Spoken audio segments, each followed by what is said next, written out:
Nous, le problème, aujourd'hui, en tout cas, moi, le problème que j'ai dans les consultations, c'est que les mamans s'accrochent à des protocoles, vont chercher dans les livres des conseils et des méthodes pour allaiter, alors que tout simplement, chaque femme en elle a ses ressources. Et l'objectif du Biological Nurturing, c'est d'arriver à être dans un confort maternel et de laisser exprimer son corps, trouver elle-même la position d'allaitement. Il n'y a pas de position d'allaitement comme on peut l'apprendre dans les livres de Madone inversée, ballon de rugby, etc.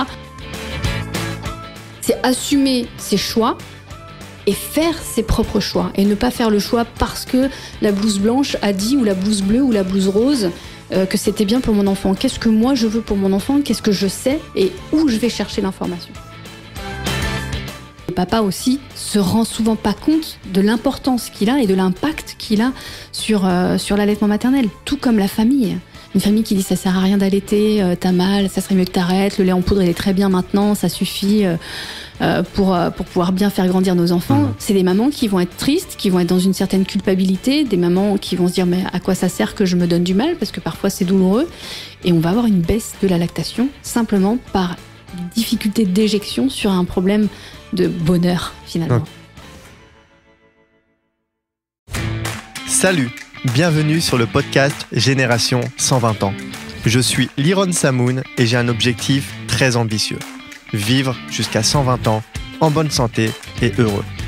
Qu'on se le dise, c'est challengeant, surtout dans le monde actuel où il devient de plus en plus difficile de prendre soin de soi.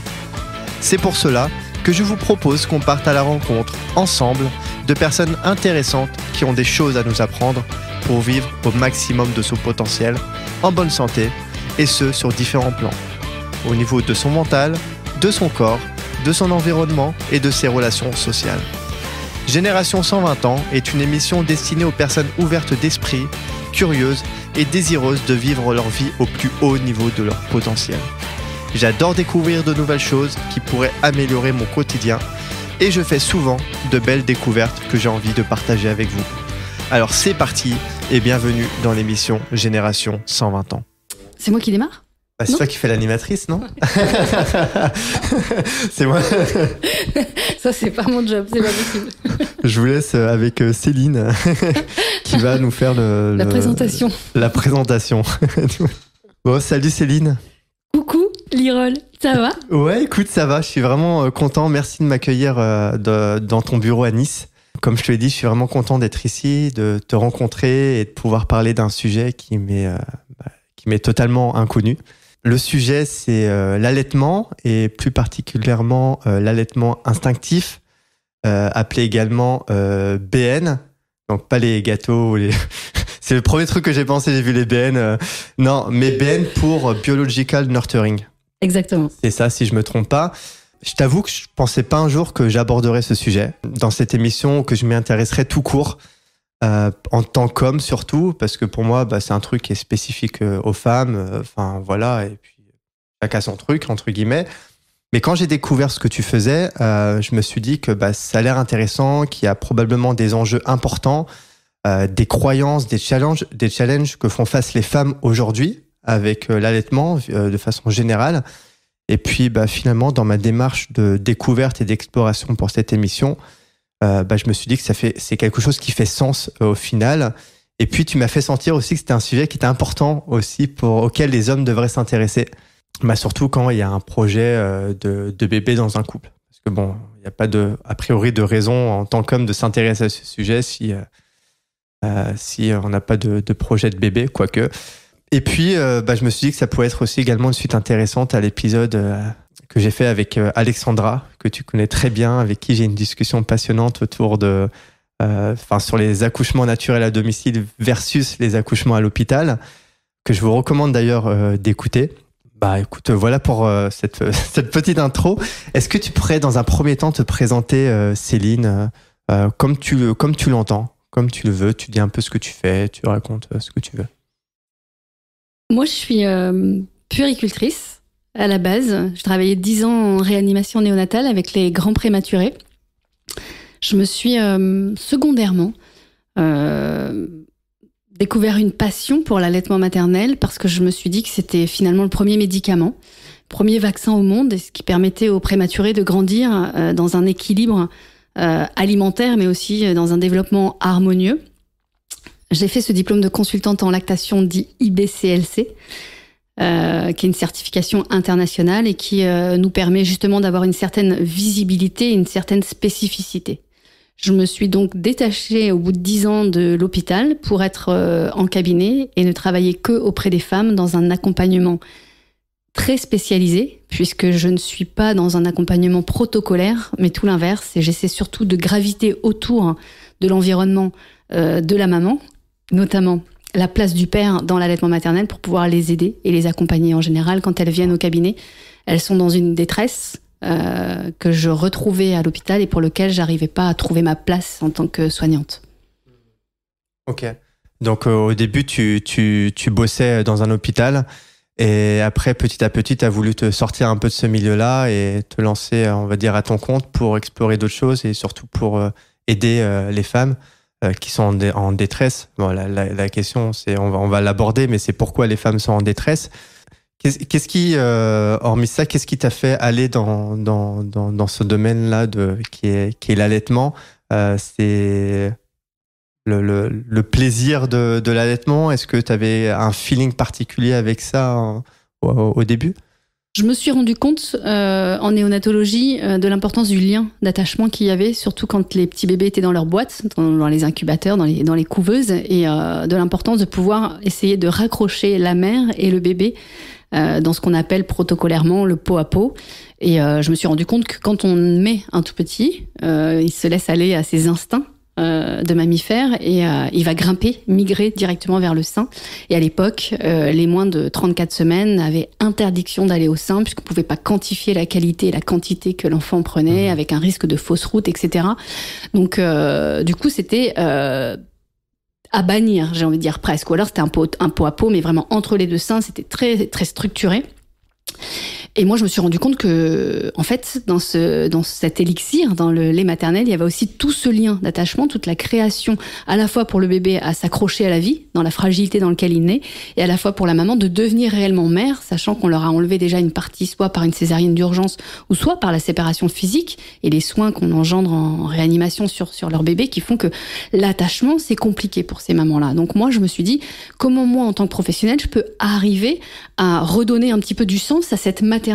Et pour moi, le lien du lait était cette fameuse continuité, je l'ai appris aussi par Suzanne Colson, la continuité de l'ocytocine. L'ocytocine, c'est l'hormone de l'amour, c'est celle qui nous permet de faire les bébés, c'est celle qui nous permet la contraction et l'éjection, et l'expulsion du bébé, et également l'éjection du lait. Donc c'est vraiment cette continuité-là qui m'a fait me dire, si on veut dans mon processus à moi, que ces bébés prématurés reprennent goût à la vie et trouvent du bonheur et du plaisir à y vivre, il faut leur donner un environnement propice, notamment le lait maternel, la présence de la maman et la présence d'un papa qui vient englober toute cette dyade mère-bébé pour sécuriser, j'ai envie de dire, la possibilité à la mère d'éjecter du lait maternel.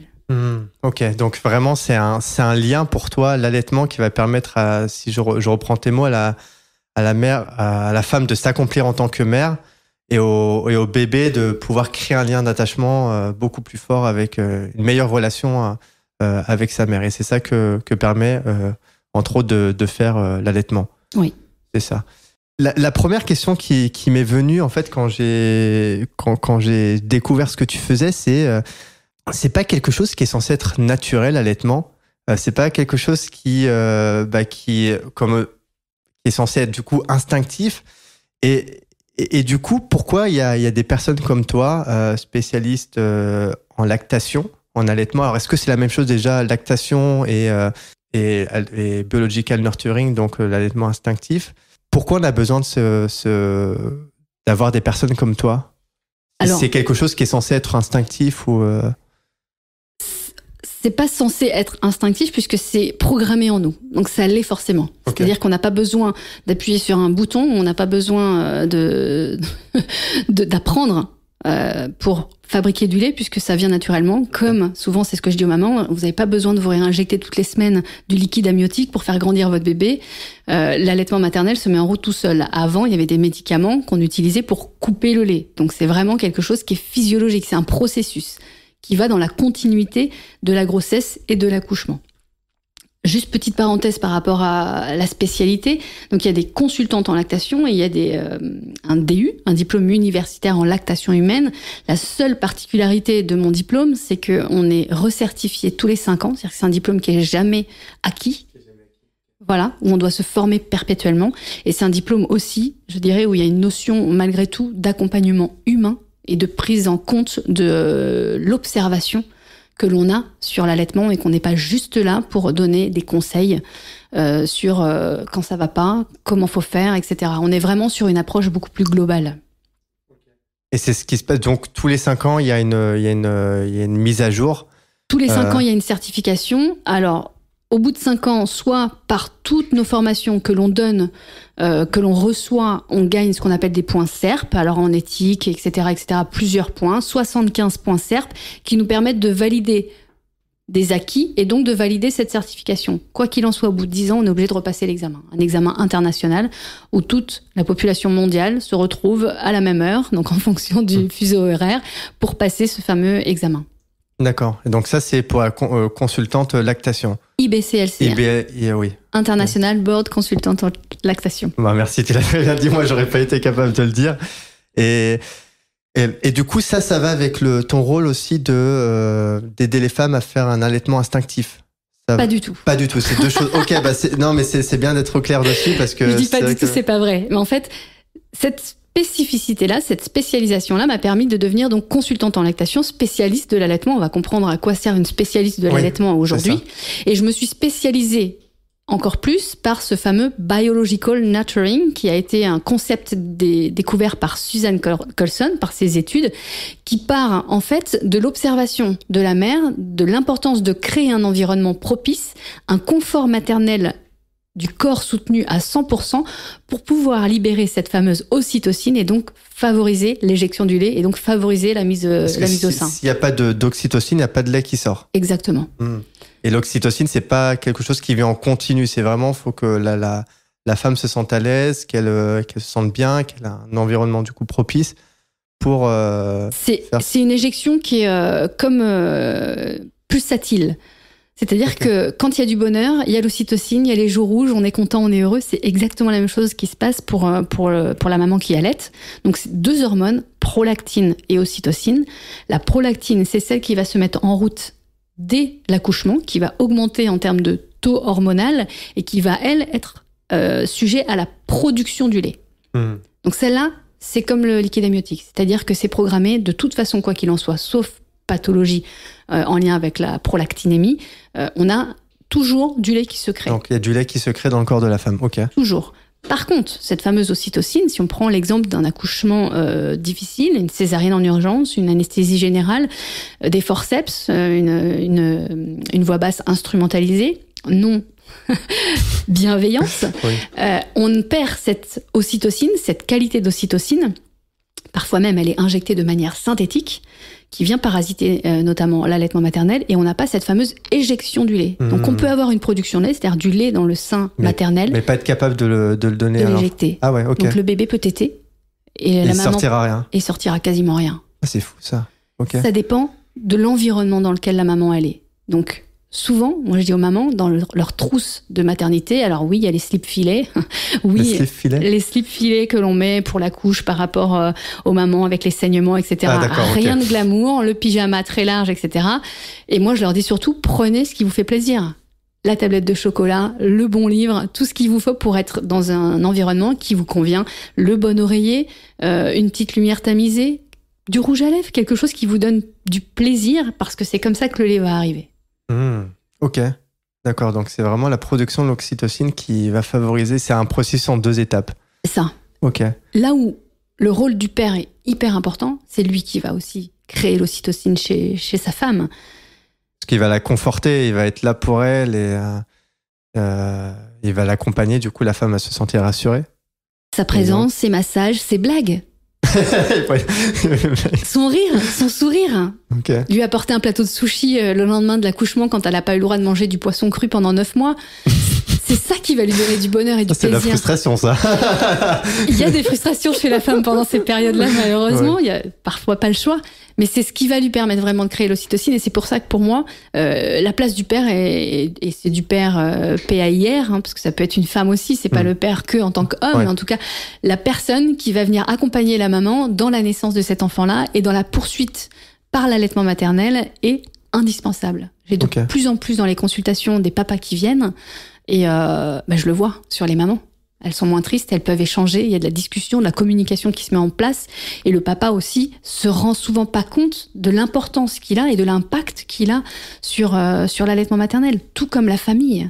Une famille qui dit ça sert à rien d'allaiter, t'as mal, ça serait mieux que t'arrêtes, le lait en poudre il est très bien maintenant, ça suffit pour pouvoir bien faire grandir nos enfants. C'est des mamans qui vont être tristes, qui vont être dans une certaine culpabilité, des mamans qui vont se dire mais à quoi ça sert que je me donne du mal, parce que parfois c'est douloureux. Et on va avoir une baisse de la lactation simplement par difficulté d'éjection sur un problème de bonheur, finalement. Ok, intéressant. On va pouvoir aborder ça un peu plus en détail. Juste par rapport à cette prolactine, c'est ça. Ça se fait tout de suite après l'accouchement. Pendant combien de temps? Enfin, est-ce que ça le fait une bonne fois pour toutes et après, la femme, elle a du lait pour un certain moment ou ça vient au fur et à mesure? Et après, l'oxytocine, je comprends que ça vient quand il y a du bonheur. Mais en tout cas, pour la femme, elle est capable de produire du lait jusqu'à un certain âge ou il y a des limites? Alors, la femme, elle est capable de produire de la prolactine jusqu'à ce qu'il y ait stimulation. Donc, stimulation du bébé. Donc, tant que le bébé, il tète, il y aura la prolactine. Plus le bébé tète, précocement après la naissance, et plus l'enfant tète de manière fréquente, plus la production de prolactine va augmenter la production de lait. Un enfant qui s'arrête de téter, la production de prolactine va chuter, et dans ces cas-là, on va avoir une baisse de la lactation. Pour un arrêt définitif de l'allaitement maternel, c'est-à-dire qu'on ne produit plus une goutte de lait, ce qui est mon cas à moi aujourd'hui, il faut 9 mois entre l'arrêt de la tétée d'un bébé ou d'une stimulation par un tire-lait et l'arrêt total de production, 9 mois. C'est-à-dire qu'on peut produire du lait, une glande mammaire peut produire du lait jusqu'à 9 mois après une stimulation. Si on prend l'exemple des vaches en Normandie, on appelle ça des jeunisses, c'est-à-dire des jeunes mamans. Elles ont un bébé qu'on va extraire malheureusement quand on n'est pas dans quelque chose de physiologique pour amener les vaches à la traite, et donc on va tirer le lait. Si les vaches, c'est-à-dire les femmes, vont tirer leur lait matin et soir, souvent c'est l'image qu'on a, parce que quand on tire le lait, souvent c'est cette image-là. Mais on fait la traite midi et soir pour stimuler la prolactine du mammifère qui est la vache. Et on se retrouve avec une production de lait, même si le veau il a 1 an ou 2 ans, la vache elle produit comme ça pendant des années tant qu'il y a stimulation. D'accord, parce que c'est vrai que j'avais vu ça, où on m'en avait parlé, c'est les femmes qui sont capables en fait à tout moment de pouvoir donner le sein et allaiter. Mais ça, il y a besoin d'avoir en fait a priori une certaine stimulation. C'est pas, par exemple, à 40 ans, je vais pouvoir allaiter un bébé qui a besoin. Alors, si on prend un exemple, par exemple, de ce qu'on appelle une lactation induite, c'est-à-dire qu'une maman, typiquement, comme tu le dis, de 40 ans, qui peut pas avoir de bébé et qui va être sur un processus d'adoption, peut lancer une stimulation excessive pour pouvoir stimuler la prolactine et créer cette fameuse hormone de production, produire du lait avec une stimulation intensive, sans passer par la phase grossesse et accouchement. C'est une surstimulation de la prolactine qui permettra toujours aux femmes de pouvoir avoir une production plus ou moins importante en fonction de l'âge, puisque la glande mammaire, en grande théorie, elle est optimale jusqu'à l'âge de 37 ans. Après 37 ans, on est en phase un petit peu plus d'involution. Ça ne veut pas dire qu'on n'est pas en capacité. J'ai des mamans de 43 ans, premier bébé, on a une lactation suffisante, qu'on appelle une lactation pleine. Mais il faut juste garder à l'esprit que nous, les femmes, on a malgré tout une horloge biologique. Et cette stimulation de la prolactine, elle est très efficiente jusqu'à 37 ans. Un petit peu plus compliqué après. Ok, d'accord. Très bien. Du coup, c'est quoi les enjeux aujourd'hui de l'allaitement? Parce que quand je t'avais posé la question de c'est pas censé être instinctif, c'est que qu'est-ce qui se passe quand une femme vient d'accoucher? On lui explique comment allaiter, elle va trouver sa façon d'allaiter l'enfant par elle-même. Comment ça? Est-ce que la femme elle sait déjà de base comment on fait pour allaiter? La femme de base, elle sait comment on fait. le problème en France, en tout cas, c'est qu'on a énormément protocolisé, médicalisé l'allaitement. C'est-à-dire qu'on va trop leur expliquer en anténatal comment il faut faire. Toutes les 3 heures, 5 minutes, un sein, puis le deuxième sein, l'enfant doit dormir, etc., etc. Alors que c'est absolument pas comme ça dans la nature. C'est-à-dire que ça dépend de la qualité de la glande mammaire, du taux de prolactine, maintenant tu le comprends très bien, et de l'ocytocine. C'est-à-dire une maman qui est en plein baby blues, qui pleure tous les jours, elle va avoir une qualité de lait qui sera toujours optimale, mais la quantité sera pas forcément là et l'éjection sera pas toujours optimale. Donc, appliquer un protocole comme on a voulu le faire en France, c'est-à-dire toutes les 3 heures, 10 minutes sur chaque sein, ça marchera pour certaines mamans, mais pas pour toutes. Nous, le problème, aujourd'hui, en tout cas, moi, le problème que j'ai dans les consultations, c'est que les mamans s'accrochent à des protocoles, vont chercher dans les livres des conseils et des méthodes pour allaiter, alors que tout simplement, chaque femme en elle a ses ressources. Et l'objectif du Biological Naturaling, c'est d'arriver à être dans un confort maternel et de laisser exprimer son corps, trouver elle-même la position d'allaitement. Il n'y a pas de position d'allaitement comme on peut l'apprendre dans les livres de Madone inversée, ballon de rugby, etc. Ballon de rugby, souvent ça fait rire les mamans et je pense que ça va te faire rire, mais c'est un homme, forcément, qui a trouvé cette position de ballon de rugby. À part avoir fait 20 ans de rugby, je ne sais pas tenir un ballon de rugby, encore moins un bébé en ballon de rugby. Un ballon de rugby, c'est genre le ballon sur le côté, enfin, et tenir l'enfant comme ça ? Exactement. Pour allaiter ? Oui. Tu vois, même toi. J'ai jamais vu ça. Ça existe. Et ça, c'est ce qu'on enseigne à l'hôpital ? Oui. C'est ce qu'on enseigne à l'hôpital quand on a des techniques, par exemple, si c'est un petit peu douloureux ou qu'on a un engorgement sur le côté, ça va être... À aucun moment dans ces prises en charge-là, on prend en compte le confort de la mère, alors que la base de l'ocytocine, c'est le confort. Alors pourquoi ça a été... Est-ce que tu as la réponse ? Pourquoi c'était protocolisé ? Qu'est-ce qui a amené à ça ? Et pourquoi aujourd'hui, ça l'est toujours, ils prennent pas en compte tout cet aspect confort, aspect holistique, j'en sais rien, enfin ce que tu fais, quoi. Bon, après, il y aurait pas de personne comme toi. Après, pour faire la continuité avec Alexandra Jugan, c'est la même manière. C'est-à-dire que l'accouchement, pour que ce soit plus simple pour le gynécologue, on a créé une position d'accouchement gynécologique. Ce qui est absolument pas la nature pour être doula et accompagner les femmes dans un accouchement à domicile. Elles accouchent jamais en position physiologique gynécologique. D'accord ? L'allaitement, c'est exactement pareil. On a voulu protocoliser pour pouvoir sécuriser l'allaitement et contrôler l'allaitement. C'est-à-dire que si on sait que l'enfant va avoir tété 5 minutes à droite, 5 minutes à gauche, on peut le cocher sur une case. On peut valider, se dire, OK, ça a été fait, c'est sûr. On va même peser l'enfant avant la tétée, après la tétée pour savoir combien de grammes il prend. Alors que l'objectif, c'est simplement de savoir s'il fait bien pipi, bien caca, ça veut dire qu'il transite, ça veut dire qu'il a reçu quelque chose et qu'il en élimine. Donc ça veut dire qu'il y a même parfois du trop-plein. C'est la seule raison. Objectif aujourd'hui, c'est pouvoir cocher des cases aussi dans un carnet et pouvoir dire c'est OK pour l'allaitement. Donc on a protocolisé en se disant si l'enfant mange toutes les 3 heures, 10 minutes sur chaque sein, on est sûr que l'enfant prendra du poids. Ce qui est absolument faux. Et c'est pour ça que les mamans viennent me voir. Elles me disent pourtant j'applique les recommandations et ça fonctionne. C'est une manière aussi pour le personnel médical de se rassurer, en fait, de se dire c'est bon ou c'est pas bon et de pouvoir appliquer d'autres protocoles si besoin en final. Ce qu'il faut savoir aussi, c'est que la différence entre ce que je fais comme accompagnement, c'est que moi j'y passe des heures avec les mamans et je compte pas mon temps et c'est 1 heure de consultation minimum à l'hôpital pour y avoir travaillé 10 ans. On n'a pas le temps de faire ça. Donc on est obligé de faire du travail un petit peu à la chaîne. Et on est obligé de protocoliser pour pouvoir valider des cases et ne pas parfois avoir le temps quand on s'occupe de 4-5 mamans sur une journée. Moi qui travaillais en réa, le temps que je passe et le plaisir que je prends aujourd'hui à écouter justement et observer les mamans dans leur environnement ou dans leurs histoires de vie, j'ai pas le temps de le faire à l'hôpital. Donc il faut juste que je m'assure que l'enfant il est bien mangé, qu'il est bien fait pipi, bien fait caca et le reste, si ça marche pas, il y a toujours du lait de préparation qui sera là et on pourra mettre un biberon pour compenser cette perte de poids, etc. Ouais, donc c'est plus aussi un problème de fond, c'est qu'il manque du personnel, c'est qu'il n'y a pas de temps à se consacrer parce que si tu penses qu'il y avait des sous, du personnel et tout, ils prendraient le temps de mettre en place tout ça. C'est sûr. Ouais. C'est sûr. Okay. De plus en plus, moi quand j'ai commencé il y a un petit peu plus de 20 ans. Donc c'est vrai, ça fait plus de 20 ans que tu fais ce boulot, quoi. Ouais. Et ça fait plus de 5 ans que je suis vraiment spécialisée et que je ne fais que ça. Mais au début, il y avait pas ou très peu de consultantes en lactation à l'hôpital. Maintenant, il y en a quelques-unes. Moi, j'ai commencé consultante en lactation à l'hôpital, mais il n'y avait pas de place. C'est-à-dire que je devais faire les soins et en plus, si j'avais le temps, je devais faire ce travail d'accompagnement de l'allaitement. J'ai demandé plusieurs fois à avoir des demi-journées, des journées complètes pour pouvoir accueillir les femmes dans un local au sein de l'hôpital pour pouvoir justement leur donner la parole, leur donner du temps et les accompagner dans les difficultés de l'allaitement maternel. Et c'est pas possible. C'est pas possible parce que ça coûte trop cher et parce qu'on a déjà tellement d'autres travail à faire que ça vient se surrajouter en heures sup, sur heures sup. Et au bout d'un moment, moi c'est mon cas, on décroche. Ouais. Ok.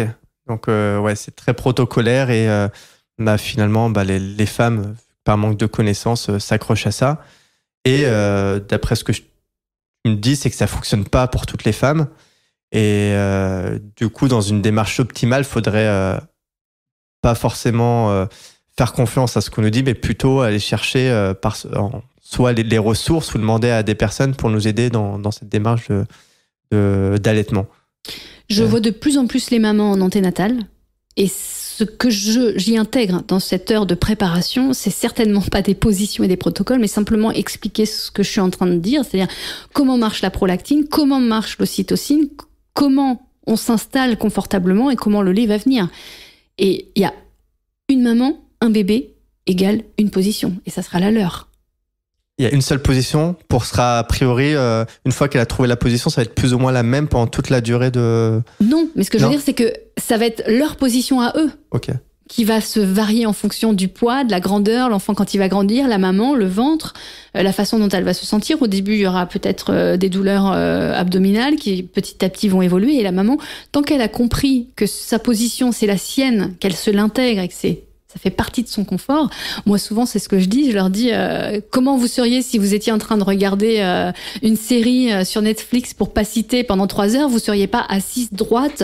Voilà, vous seriez avachie, confortable, avec le petit apéro à côté. Et ben, on fait pareil. Ouais. On prend les petites noisettes, les noix d'acajou, tout ce qui est galactogène.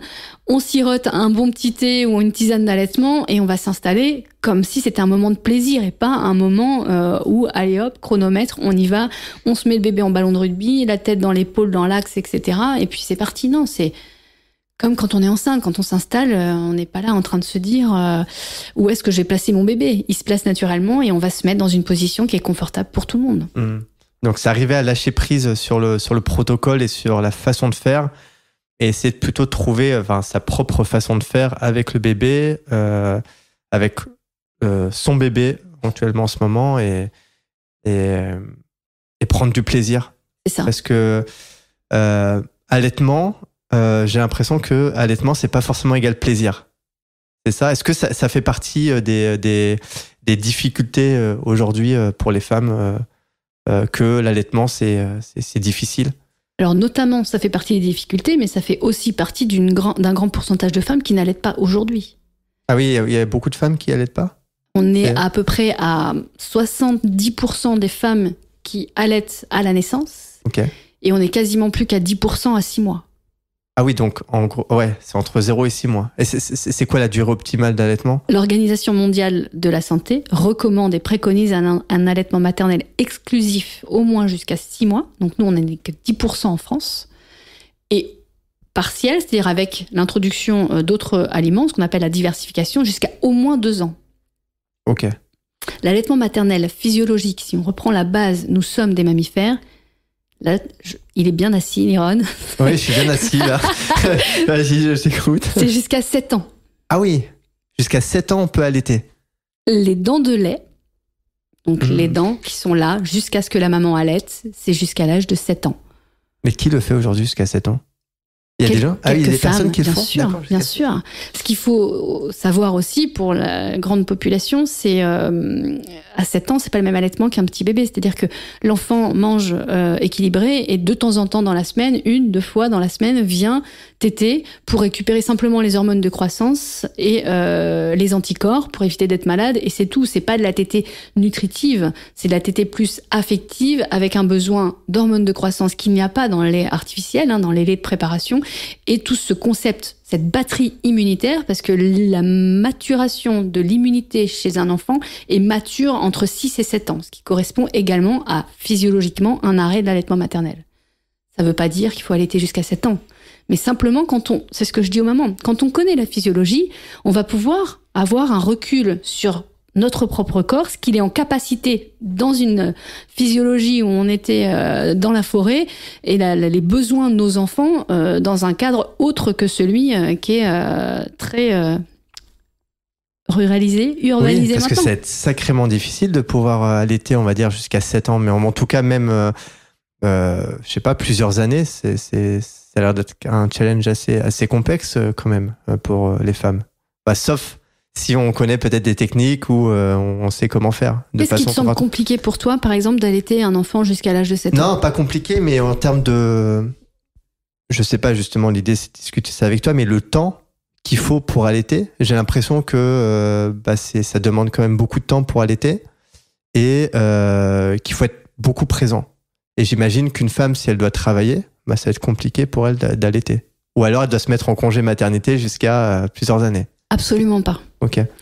Les 6 premiers mois, c'est un allaitement maternel exclusif. Donc ça veut dire que l'enfant va réclamer à la demande, potentiellement toutes les 2-3 heures, avec des laps de temps, 4 à 6 heures, où on va avoir un peu de répit. Quand la maman reprend le travail, il y a toujours la possibilité d'exprimer son lait avec un tire-lait pendant le temps de travail et de lui donner le lait maternel quand elle n'est pas là, par l'intermédiaire d'un tiers. Un enfant qui a 7 ans ou un enfant qui a 2 ans, 1 an, c'est un enfant qui, par exemple, à l'histoire du soir, va se câliner avec maman et va téter pendant l'histoire du soir 5 minutes. Ok, d'accord. C'est pas plus compliqué que ça. C'est pas un bébé qui va téter toute la journée. C'est un bébé qui, de temps en temps, à l'histoire du soir, par exemple, sur le câlin, va demander à téter et va prendre, moi souvent c'est ce que je dis, va prendre sa dose d'Actimel du matin, c'est-à-dire son énergie, ce dont il a besoin, les hormones de croissance pour continuer à grandir. Ok. Mais est-ce que les femmes ont conscience de ça ? Ou même les gens de façon générale ? Est-ce qu'on le dit à l'hôpital ? Non. Non, on va physiologiquement, on va juste dire jusqu'à 6 mois c'est conseillé, après vous faites ce que vous voulez. Ce qui se passe à l'hôpital, c'est pas qu'on le dit pas, c'est qu'on le sait pas. Moi, j'ai fait mes études d'infirmière. On le sait pas ? Il y a personne qui le sait ? Très peu. Moi, j'ai fait mes études d'infirmière, j'ai fait mes études de puéricultrice, donc j'accompagne les enfants de 0 à 18 ans. J'ai appris vraiment la physiologie du mammifère que nous étions, avec les dents de lait, ce que je te raconte tout de suite, avec la capacité de pouvoir allaiter jusqu'à 7 ans, que quand j'ai fait cette spécialisation-là.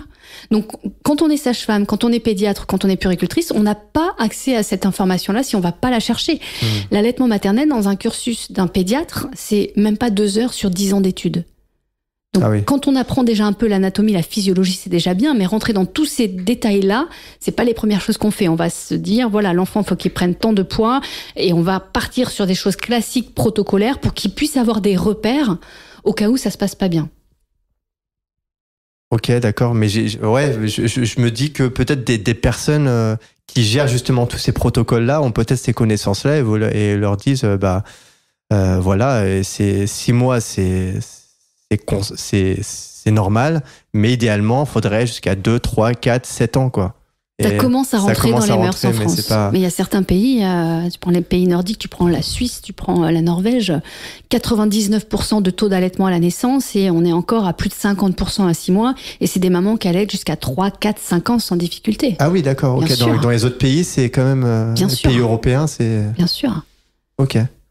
Donc la France a du retard sur ça. Beaucoup de retard. Beaucoup de retard. Et on en discutait tout à l'heure sur la place sociétale de la femme qui allaite en public. C'est quelque chose qui fait peur, c'est quelque chose qui dérange. Et on a tabou, c'est quelque chose, très tabou. Et il y a un côté sensuel, sexuel du sein qui dérange à la fois l'homme, mais femme et homme, l'être humain en général. On en a déjà parlé beaucoup dans les médias, mais cette femme qui se fait gifler par une femme âgée parce qu'elle allaite son bébé alors qu'elle récupère juste un colis à la poste, c'est dramatique. Enfin, pour moi, c'est dramatique parce que c'est dans la sororité d'une femme à une femme, c'est juste un conflit générationnel d'une femme qui comprend pas l'intérêt pour un petit nourrisson de 3 mois. Donc, on est plus que dans les recommandations internationales de se faire gifler parce qu'elle a sorti ce sein. Si elle avait sorti un biberon parce que l'enfant de 3 mois réclamait, ça n'aurait posé y aurait aucun souci. Aucun problème. Ouais. C'est vraiment le regard sur l'allaitement en public. Mais tu me disais que ça, c'est aussi des choses qui commencent à changer dans la société. C'est que ça commence à être accepté, le fait de pouvoir aller. Les femmes commencent à revendiquer aussi leur droit d'allaiter. Et par ce diplôme de consultante en lactation, par toutes les accompagnantes en périnatalité, on arrive maintenant à être avec des associations et à être un petit peu plus informés, et nous à former et informer aussi le grand public sur les choix et les droits. Et moi, mon travail aujourd'hui, c'est d'expliquer aux mamans le choix et le droit qu'elles ont de pouvoir allaiter, et notamment dans les entreprises, dans le travail, dans la reprise du travail, où il y a des lois qui leur permettent aussi d'avoir 1 heure d'allaitement sur leur temps de travail pour pouvoir exprimer leur lait, même se déplacer dans la crèche pour allaiter l'enfant, puisque c'est la base nutritionnelle. Ok, très clair.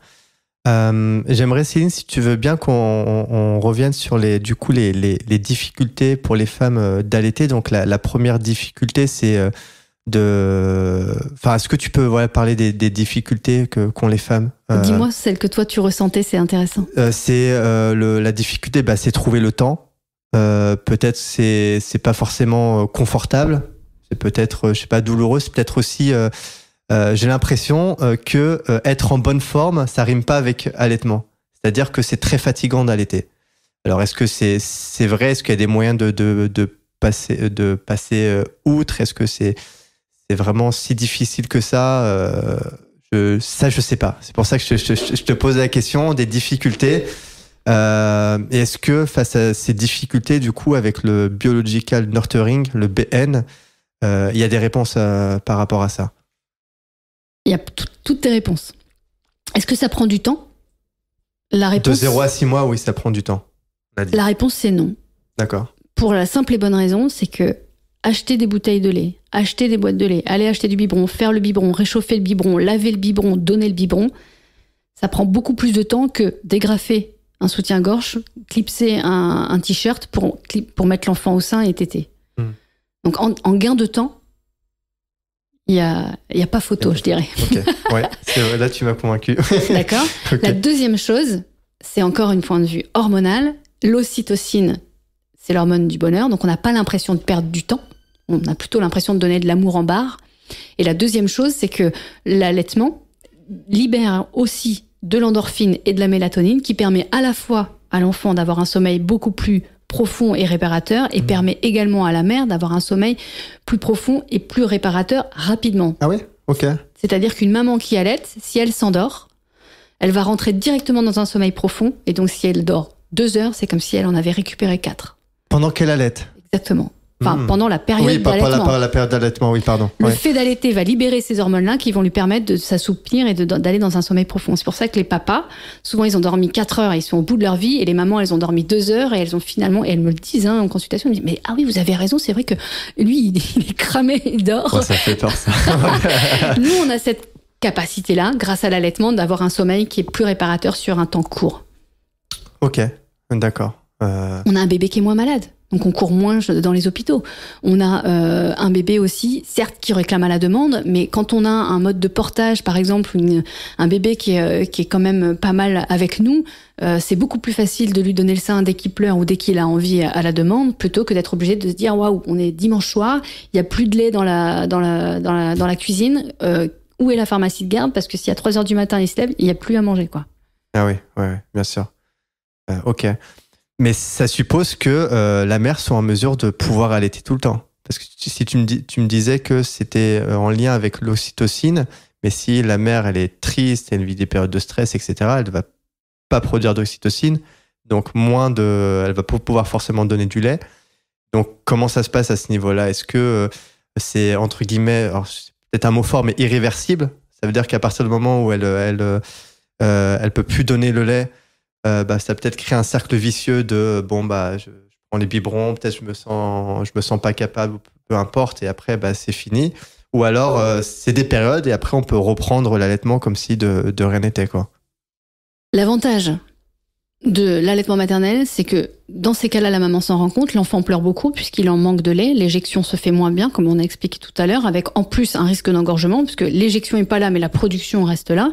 Et donc ça, c'est des mamans qui vont venir chercher de l'aide. Et c'est comme ça qu'elles arrivent le plus souvent dans mon cabinet. Okay. Donc il y a toute une prise en charge de pourquoi il y a une baisse de la lactation qui est déjà très très intéressante, et c'est jamais irréversible. On a dit 9 mois pour que la glande mammaire elle involue. Donc ça va pas s'arrêter du jour au lendemain. On va rebooster la mère d'un point de vue hormonal. Déjà, on va essayer de retrouver du bonheur et du plaisir, l'accompagner vers une psychologue au besoin, essayer de comprendre, parfois il y a de la douleur, essayer de comprendre comment on peut limiter la douleur au sein, la prise du sein. Est-ce qu'on a une succion suffisante chez le bébé? Est-ce qu'on n'a pas eu une naissance traumatique qui fait que l'enfant est né avec un torticolis, donc il pince et il peut faire mal quand elle tète, et donc la maman a des douleurs, donc pas d'ocytocine ou peu qui se libère au moment de la tétée. Tout ça, ça va faire partie de mon travail qui va permettre justement de créer, encore une fois, un environnement propice pour que la maman puisse libérer cette fameuse ocytocine. L'ocytocine, elle va se libérer quand la maman va être confortable. Donc moi, je rends la maman confortable. Je mets en place, si besoin, des stimulants de la lactation, parce que parfois, ça va atteindre jusqu'à la production de lait, donc la prolactine. Il y a des traitements naturels, le fenugrec, donc c'est du fenouil, du cumin, de l'anis, des poissons gras, des choses comme ça, toutes simples, qui vont déjà redonner à la maman l'envie de manger, parce qu'il y a ça aussi, la perte d'appétit. Quand on donne le sein, on perd l'appétit. Ou alors c'est plutôt quand on n'a pas le moral. Ah oui, et quand on n'a pas le moral. Oui, bien sûr. Ok. Du coup, l'ocytocine n'est pas là et on a cette fameuse perte d'appétit. Donc moi, je vais retravailler sur la prise alimentaire avec la maman pour pouvoir restimuler à la fois le plaisir de manger et en même temps très spécifique pour pouvoir relancer avec ce qu'on appelle des galactologues naturels la lactation. Ok. Transitoire, parfois ça dure en 2-3 jours, on arrive à rebooster la lactation, parfois c'est un petit peu plus compliqué. C'est pour ça que c'est important qu'on en parle et je te remercie, c'est que dans ces cas-là, les laits de préparation, le lait artificiel peut être une aide transitoire aux besoins. Ok, transitoire, ouais. Et en parlant de ça, c'est quoi les différences fondamentales entre du coup le lait de la mère et les biberons? Pourquoi aujourd'hui on se dirige autant vers ça? Cette sensation du coup peut-être de facilité. J'imagine qu'on n'a pas forcément aussi tous les nutriments dans les préparations lactées pour l'enfant. C'est quoi les grandes différences Alors, d'abord, avantages, inconvénients Avantages, inconvénients ou lobbyisme aussi, on va pouvoir parler. C'est ce que tu disais. Pourquoi on va sur les laits de préparation? Parce que c'est un phénomène de mode, parce qu'il y a un lobbyisme, un marketing autour de ça qui est monumental, avec des milliards autour de l'alimentation du tout petit. Il y a plein de pétitions en ce moment, justement parce qu'ils sont en train de faire des études pour les enfants qui sont au lait de préparation pour montrer les avantages, etc., au détriment de l'allaitement maternel. Et il y a tout un travail, et je disais ça à mon conjoint, et c'est assez drôle, c'est que normalement c'est interdit depuis 1981 de mettre en vitrine dans les pharmacies le lait de premier âge comme publicité. Ah ouais, d'accord. On regarde. C'est pas le cas. C'est pas le cas. Ça veut dire que dès qu'il y a un problème, il y a toujours la solution du lait de préparation. Alors que la solution, tu l'as compris, c'est plutôt une consultante en lactation ou quelqu'un qui est spécialisé sur l'allaitement qui va vous accompagner pour comprendre les difficultés. Les avantages et les inconvénients, pour moi, il n'y en a pas d'inconvénients, mais les avantages, en tout cas du lait maternel, c'est qu'on a les hormones de croissance qu'il n'y a pas du tout dans le lait artificiel, les anticorps. Les anticorps, comme je disais tout à l'heure, c'est le premier vaccin au monde. C'est-à-dire qu'il y a des anticorps qui sont créés par la mère, qui vont être spécifiques à l'enfant par rapport à ses besoins. Un bébé, par exemple, qui a un rhume, qui tète, les bactéries vont arriver et migrer, remonter dans les canaux galactophores, ça s'appelle du sein, qui vont venir activer les warnings au niveau du cerveau pour que le corps de la mère puisse produire des anticorps spécifiques au rhume de son enfant. Ok. Ça, évidemment, tu l'as pas dans le lait artificiel. C'est fascinant. Ouais, il y a juste les choses basiques, quoi, on va dire. Alors, en termes de qualité nutritive, évidemment, maintenant, on est optimal et on subvient. Moi, je suis un bébé biberon. Je suis pas très grande, mais j'ai quand même un peu toute ma tête et je me suis quand même très bien développée avec un lait de préparation. Par contre, en termes d'anticorps, c'est vrai que moi, j'ai été un bébé souvent malade, par exemple. Parce que j'ai pas reçu ces anticorps-là de ma maman. Et quand j'en discute avec ma maman, elle me dit, c'était pas la mode. Ils arrivaient en maternité, ils nous filaient 8 biberons pour la journée, et c'était plus facile, en fait. Et ils nous montraient que c'était plus facile. Ah oui, il y avait vraiment pas cette démarche d'allaitement. Alors que moi, je pensais que, justement, c'était avant, on allaitait et tout, et maintenant, c'est les biberons... Mais pas forcément, du coup. Pas forcément, même encore aujourd'hui, des mamans, quand ça devient difficile et qu'on n'a pas, nous, professionnels de santé, les compétences pour pouvoir accompagner, c'est beaucoup plus facile quand il y a une perte de poids, par peur, et ce que tu disais, par peur du professionnel, de dire, au moins, avec un biberon, on va savoir la quantité qu'il prend et on va être sûr qu'il va grossir. On reste dans les protocoles. Voilà. C'est rassurant. C'est rassurant. Et aussi, il y a un truc, il n'y a pas, j'imagine, aussi entre le biberon et c'est le lien de l'attachement. Est-ce que en donnant le biberon, on a quand même un lien qui se crée entre l'enfant et la mère? Ou c'est peut-être pas le même? Évidemment que oui. Je peux pas dire non, mais c'est pas le même. Et si on entend les mamans, j'ai fait sur Instagram des capsules justement pour donner la parole aux mères. C'est pas explicable en fait ce lien-là, parce que il y a une connexion, il y a ce qu'on appelle vraiment la préoccupation maternelle primaire qui a été décrite par Winnicott et qui est très en exergue chez les mamans qui allaitent, parce que c'est des mamans qui sont en hypervigilance. Les hormones sont là, sont au taquet pour vraiment cibler les besoins du bébé. Un bébé pleure, la mère, elle a déjà le lait qui goutte parce que l'ocytocine se met déjà en application, tout le schéma se met en place. Ce qui est moins le cas avec une maman qui n'allaite pas. On a coupé le lait, donc on a coupé un petit peu ces hormones-là instinctives. Un lien entre, justement, on est moins en mesure d'aider son enfant, enfin son bébé, quelque part Est-ce qu'on est moins en mesure? En tout cas, on est moins vigilant. On le perçoit moins. Voilà, on a moins cet état vigile. On a une perception qui est beaucoup moins. Ok. Et tu sais s'il y a des études qui ont été faites sur les femmes justement qui allaitent ou qui allaitent pas, sur tel ou tel combien de temps, et sur tel ou tel pendant combien de temps, et s'il y a des résultats par rapport à ça? Est-ce qu'il y a des études qui ont été faites qui montrent justement s'il y a des différences entre les femmes qui allaitent, les femmes qui n'allaitent pas, les femmes qui vont allaiter pendant 6 mois. Dans le lien d'attachement? Le lien d'attachement, et même sur du long terme, moyen long terme, l'impact que ça pourrait avoir. Après, c'est difficilement quantifiable, je pense, mais oui. Est-ce qu'il y a des choses qui vont dans ce sens-là? Et notamment sur les femmes qui sont atteintes de toxicomanie ou de choses comme ça, même si les femmes, pour l'avoir vécu et avoir accompagné beaucoup de femmes dans certaines addictions fortes, le lien d'attachement par le lait maternel souvent permet aux mamans de sortir de leurs addictions. Ça, c'est quand même hyper intéressant. Ça veut dire que ce lien d'attachement permet à la fois une évolution de la femme dans la façon de prendre soin d'elle, et l'enfant aussi. On dit toujours qu'un enfant, pour qu'il soit autonome, il faut qu'il s'attache à sa figure parentale pour pouvoir mieux se détacher. Un enfant qui est attaché va plus facilement se détacher. Quand on veut trop mettre un bébé au biberon, dormir toutes les 3 heures, dormir dans sa chambre, etc., c'est des enfants qui développent à terme plus facilement des troubles affectifs, avec des dépendances affectives, par exemple, plus importantes. Ouais. C'est paradoxal. On a voulu les autonomiser dans une immaturité cérébrale et de leur développement alors qu'ils n'étaient pas prêts. Un enfant humain, c'est un bébé qui naît prématurément par rapport à tous les autres mammifères. On est les seuls à avoir le mammifère qui est pas autonome. Il n'est pas capable de manger seul, il n'est pas capable de marcher. Si on prend encore une fois, parce que je suis normande, l'exemple de la vache, le pivot, il sort, il marche et il va pouvoir aller se diriger vers sa source alimentaire. Un bébé humain, on le pose, il va pas ramper pour aller, s'il n'est pas sur le corps maternel. Oui, il est perdu. Il est perdu. Ok. Et donc, pour arriver à cette maturation, il lui faudra 1 an, c'est-à-dire à peu près le temps où il va arriver à la bipédie, donc au moment où il va être à la marche, pour pouvoir devenir autonome. Pendant toute cette période-là, c'est-à-dire qu'il est dépendant physiquement et affectivement de sa figure parentale.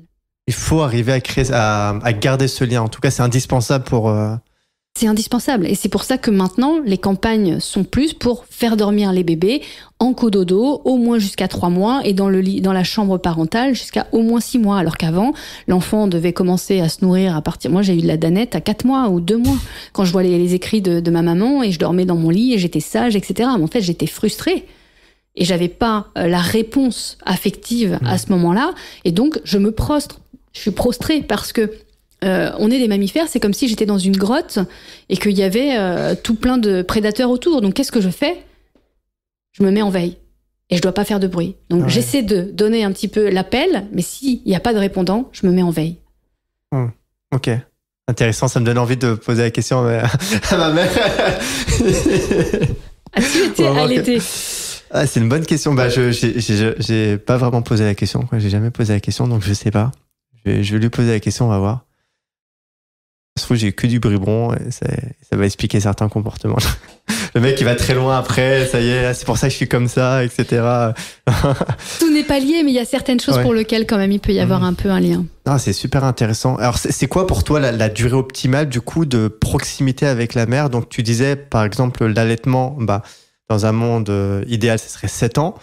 Il y a peut-être une durée optimale qui peut être 3 ans, je sais pas. Et même la proximité avec la mère, dormir avec, être toujours avec la mère, est-ce qu'il y a une durée aussi? Au moins la première année. Au moins la première année. Pour moi, c'est au moins la première année. La chose pour laquelle c'est important aussi, parce qu'il y a les dérives extrêmes dans l'autre sens, c'est-à-dire que à vouloir dormir avec son enfant, à vouloir être sur un allaitement à la demande, moi je récupère des mamans parfois au cabinet où on se retrouve avec des mamans qui sont épuisées. C'est-à-dire qu'elles ont tellement tout donné qu'elles dorment plus, c'est l'enfant qui prend toute la place dans le lit, il tète 50 fois la journée et la nuit, et les mamans, elles s'y retrouvent plus.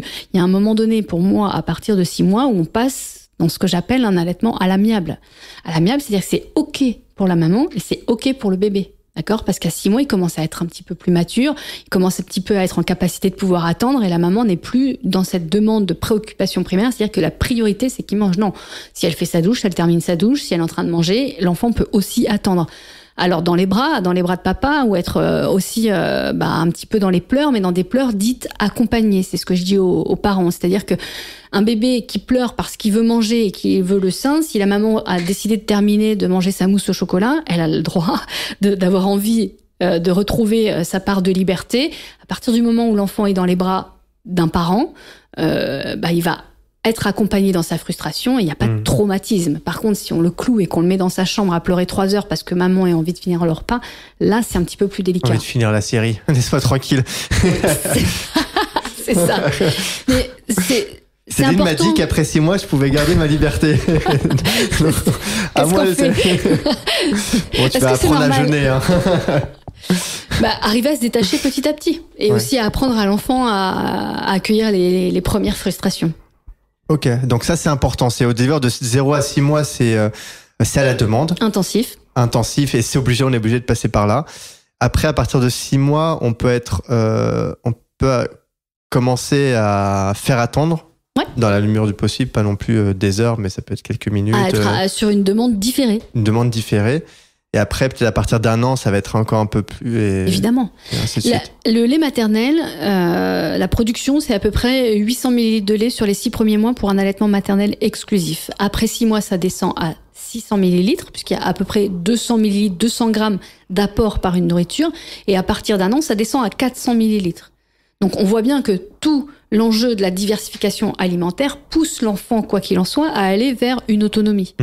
Le lait maternel, il est indispensable et il couvre tous les besoins jusqu'à l'âge de 6 mois. Et à partir de 6 mois, il ne va plus couvrir entièrement les besoins en protéines, en fer, en vitamines B6, B9 et B12 pour que l'enfant soit stimulé à aller chercher ailleurs sa nourriture. Pour qu'il soit pas à 18 ans en train de se dire mais en fait j'ai tout ce qu'il faut dans le sein de ma mère, je continue. Ce que j'allais te dire, c'est qu'au bout d'un moment, ça crée pas forcément une forte dépendance à ça. Par exemple, quand tu m'avais dit 7 ans, mais je me suis dit, j'ai compris qu'il y avait une diversification alimentaire, qu'ils pouvaient manger autre chose et que c'est juste une question de croissance hormonale. Mais ça crée pas une dépendance parce que 7 ans, c'est quand même un certain âge. Ça donne pas aussi à l'enfant après d'être, je sais pas, d'envie de rester avec le sein et de créer une dépendance par rapport à ça. Au contraire. Okay. À partir du moment où l'enfant va être assouvi dans ses besoins fondamentaux, il saura se rendre beaucoup plus rapidement autonome. Okay. Un enfant qui est en carence, c'est un enfant qui cherchera toujours à combler les carences. Un enfant qui n'a pas de carence, il va très vite aller vers une autonomie. Ok. Ouais, ça rejoint ce que tu dis, c'est créer beaucoup de proximité et cette proximité va créer l'autonomie par la suite. Et accepter cette proximité, parce que la société aujourd'hui nous demande d'être très vite opérationnel, reprendre très vite le travail et est-ce qu'il fait ses nuits, est-ce qu'il mange bien, est-ce que vous arrivez à le poser, tu l'as toujours dans les bras, c'est pas normal, et il fait pas encore ses nuits, il a que 3 mois, il a déjà 3 mois. On est dans une ambivalence du jugement, du regard de l'autre. Complètement. Alors, comment on fait pour gérer ça aujourd'hui? Enfin, une femme, comment elle fait? C'est un travail, j'imagine, personnel assez important, mais... C'est un travail personnel, comme tu dis, important. Et moi, souvent, je dis aux mamans et aux parents, c'est le début du rôle de parent. Parce que ça va avec l'allaitement, après ça sera sur la diversification, après ça sera sur « Ah, mais t'as choisi cette école et pas l'autre. Ah, mais tu l'as mis en crèche, c'est pas chez la nounou.